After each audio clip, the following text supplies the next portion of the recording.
चाहते, ये नहीं चाहते कि आप ना शाह महमूद का चेहरा देखें, ना उनकी आवाज़ सुने, ना इमरान खान का चेहरा देखें, ना इमरान खान साहब की आवाज़ सुने, क्योंकि इनकी आवाज़ सुनकर, इनका चेहरा देख के, इनके अल्फाज सुनकर लोगों में जोश और वलवला पैदा होता है। लोगों को ये मालूम होता है कि इस वक्त पाकिस्तान में नाइंसाफ़ी हो रही है, एक सियासी इंतकाम का इन्हें निशाना बनाया जा रहा है, और ये वो चाहते हैं कि सच को वो रोक सकें, मगर सच वो चीज़ है जो कभी रोकी नहीं जा सकती।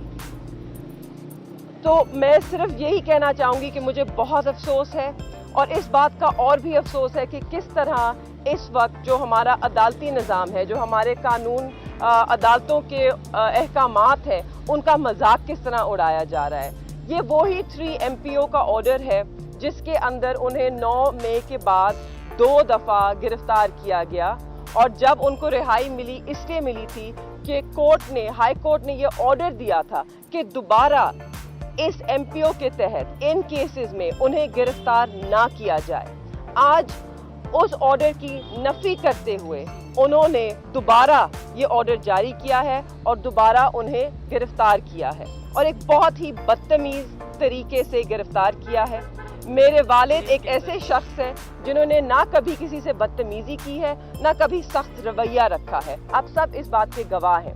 आज उन्होंने ऐसे इंसान को इस बदतमीज़ी से गिरफ्तार किया है, और ये याद रहे सबको कि मेरे वालिद शाह महमूद कुरैशी पाकिस्तान तहरीक-ए-इंसाफ के वाइस चेयरमैन हैं। ये वो जमात है जो पाकिस्तान की सबसे बड़ी सियासी जमात है और दुनिया भर में 5वीं बड़ी सियासी जमात है। ये दुनिया की 5वीं बड़ी सियासी जमात है, और उसके वाइस चेयरमैन को एक जमहूरियत के अंदर जहां इलेक्शंस अनाउंस हो चुके हैं, जहां इलेक्शंस हो रहे हैं, वहां पर इस तरीके से गिरफ्तार किया गया है। और मेरे वालिद वाइस चेयरमैन होने के अलावा पाकिस्तान के 2 मरतबा वज़ीर ख़ारजा रह चुके हैं।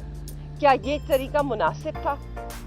मैं इससे ज़्यादा कुछ कह ही नहीं सकती। मैं इस वक्त आई एम डिस्गस्टेड। आप तैमूर साहब बताएंगे। मैं इस पे कानूनी निकात पे बात करूंगा। एक वकील के तौर पे आज निहायत अफसोस की बात है कि किस तरह एक साबिक वज़ीर ख़ारजा को 2 दफ़ा के वज़ीर ख़ारजा को धक्के मार के एक बख्तरबंद गाड़ी में डाल के ले जाया गया है। जो कल का MPO का ऑर्डर है जो उनके हाथ में था, उन्होंने जेल की हदूद के बिल्कुल कोने पे खड़े होकर बात करने की कोशिश की। अपना एक फंडामेंटल राइट जो है अपने एक्सप्रेशन का, उसका इजहार करने की कोशिश की, आप लोगों को एड्रेस करने की कोशिश की। उनको बातें वो पसंद नहीं आई और उन्हें धक्के दे के उस बख्तरबंद गाड़ी में डाल दिया गया। जो MPO का ऑर्डर है वो जिक्र करता है एक FIR नंबर 708 का पिंडी की आरे बाज़ार की, और उसमें लिखा हुआ है कि उनको उसके तहत गिरफ्तार किया गया था और जुडिशल लॉकअप में भेजा गया था।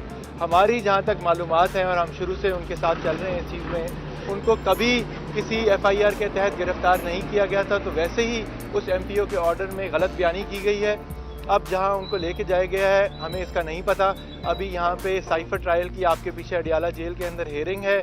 हमें नहीं मालूम कि जज साहब पहुँच गए हैं कि नहीं, और क्या शाह महमूद कुरैशी साहब को अभी लाया जाएगा वापस यहाँ पे। हम ये सारे निकात उठाएँगे। जो MPO का ऑर्डर 9 मई के बाद DC रावलपिंडी ने जारी किया था, जिसके तहत शाह साहब पाबंद सलासिल हुए थे, उसका ऑर्डर हमने चैलेंज किया था रावलपिंडी बेंच के सामने। जस्टिस अब्दुल अजीज़ साहब ने बड़ा मुफस्सिल उसके ऊपर ऑर्डर जारी किया था, और उसमें यह भी लिखा था कि आप जो गुज़रे हुए वाक़यात हैं उनके ऊपर बार बार MPO इशू करके उसी मामले के ऊपर आप गिरफ्तारी नहीं डाल सकते और दोबारा किसी MPO में के तहत उनको बंद ना किया जाए।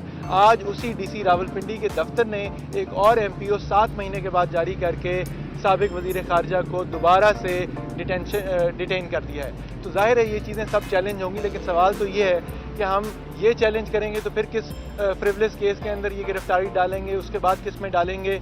ये तो ख़वातीन को कोयटा तक, पेशावर तक लेके जा रहे हैं। तो ये अफसोस की बात है कि सियासी इंतकामी कार्रवाइयों की वजह से आइन और कानून की भी धज्जियाँ उड़ाई जा रही हैं, और हम इस चीज़ को मुकम्मल पीसफुल पुरअमन तरीके से अपनी कानूनी जिद्दोजहद जारी रखेंगे। मैं सिर्फ एक चीज़ इसमें ऐड करना चाहती हूँ। सुप्रीम कोर्ट का अगर आप ऑर्डर पढ़ें और उसमें जो जस्टिस अतर मिनल्ला का नोट है, अगर आप उस पर ज़रा अपनी नज़र डालें तो उसमें ये साफ लिखा है कि इमरान खान, उन्होंने बरी भी इसलिए किया है عمران خان اور شاہ محمود قریشی کو اگر آپ جیل میں رکھیں گے تو آپ ایک شفاف انتخاب نہیں کرا سکتے.